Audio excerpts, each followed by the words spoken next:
This is Daniel Lowy from Excelsior Measuring, and today we're going to have a little bit of a story time about an escalator that didn't fit.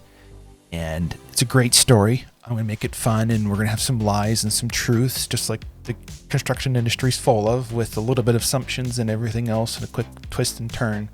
There'll be a bunch of math in it. I'll have all the what it actually means to in the end, so don't have a need to write down, and you're going to have to do a little bit of a trust me bro, but this is a true story. Let's go through it. So what we have here is our escalator. This was the actual shop drawing plans. I have, to be nice to the clients who designed it, have removed all their information. What we are looking at here is our goal was to have a length of 52 feet 3 inches and 13/16 and a height of 20 feet 4 inches and change. For the sake of how things are calculated with LiDAR data, we're going to put this into millimeters. I'll convert it back to you in inches in the end on what that means to us. So these are our target numbers that we're going through. So the story starts with our project manager calling us up 2 weeks before they're going to install. New job you just got to take over, installing in the mall. Calls up, hey, we got an escalator on the way. I'm just taking those project. Can you come and just confirm for me that this is correct? You guys have done a few things for us in the past, really helped us out. I just want this to go through smoothly. Sure, let's head out on site. We'll get out there first thing in the morning. We'll scan it for you, and we'll have numbers for you by that afternoon. So let's see what we found. What we have here is our fun laser data. For everybody who doesn't know this, every single little point you see is a measurement from the scanner, and it's actually been greatly reduced. Generally, there's hundreds of millions, if not billions, of points. So we have our space here. Some of it's been deleted just to reduce noise and other issues. Many people like the color point clouds because it helps them think about the space correctly. I'm not a fan of it, so we're going to deal with most of it in the 3D surface because now we can actually see what we're really going on in space. All right, so our measurements. Now, to save us time, I've already gone in and done the measurements for us. So our length, we wanted to be, was supposed to be, we wanted 15,945 millimeters. Got 15,680. Here real quick because that's got too many. It's weird. All right.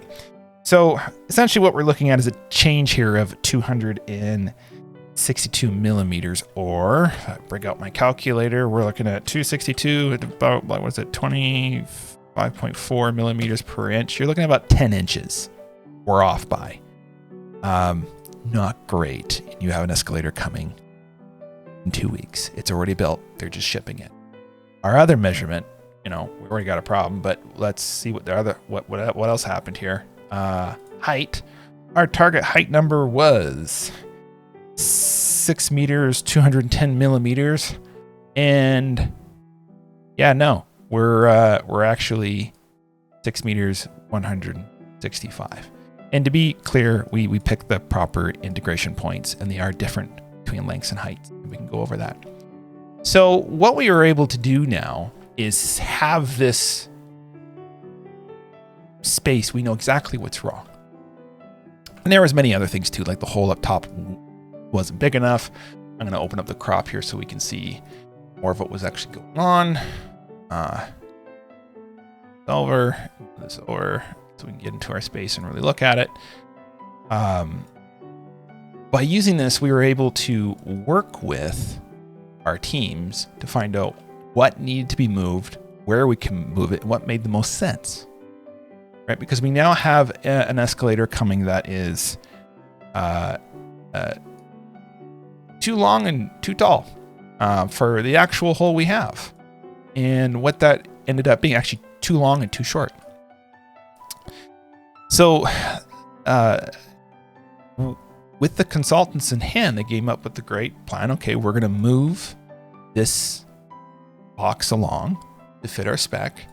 Then we're also going to install it higher, and we're going to tear up the floor in the area and relay it out so we have this nice integration of our escalator through. We can actually do a comparison of that what our changes with. Because if we can go into the scans we went and did later, turn these off. We can go into our post-work scans. And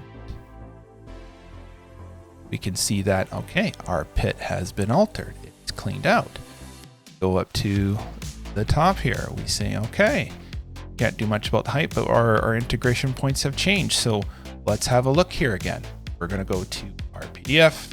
Okay, we wanted a length of 52 feet 3 for the millimeters we have. Our integration points is plate to plate, bottoms here. So let's grab that one real quick.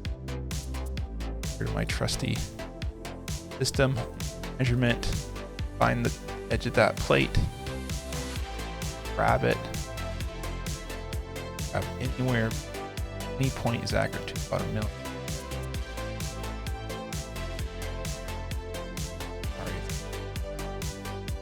Doing it time. It's for our lengths. We want it to be 15,945 millimeters. We are now 15,967. So we have room to fit. We're no longer not going to fit, right? We're installing a larger escalator. We want some slide. So now we know that we're going to install perfectly. The interesting thing about this story is they didn't have 2 weeks. They had a month. It was short notice and they got it done quickly. But this project ended up not having any delays. We didn't have a massive escalator sitting somewhere. We didn't have to redesign the escalator in any way. We banged out an extra foot in the hole. And we made some other adjustments to the top plate up here. There was a widening of the hole and a few other things. Moral of the story is we don't have to make assumptions. We shouldn't just assume that the as-builts that were done back in the day didn't have any alterations. I can tell you that almost any building Excelsior has ever been in does not reflect what was proposed. This is recorded afterwards. I missed to do one kind of cool thing. You can do a comparison of rework between 2 different point clouds. Not specifically important per se with everything, but kind of interesting. And while we're in the learning mood, let's do it real quick. So we're going to do a comparisons real quick. We're going to go between the post work and the rework completed. We're going to do what actually changed. So everything that is red, we can see got altered to a certain degree, right? You can flip it around here and it will invert it or the other way. And we're actually going to do a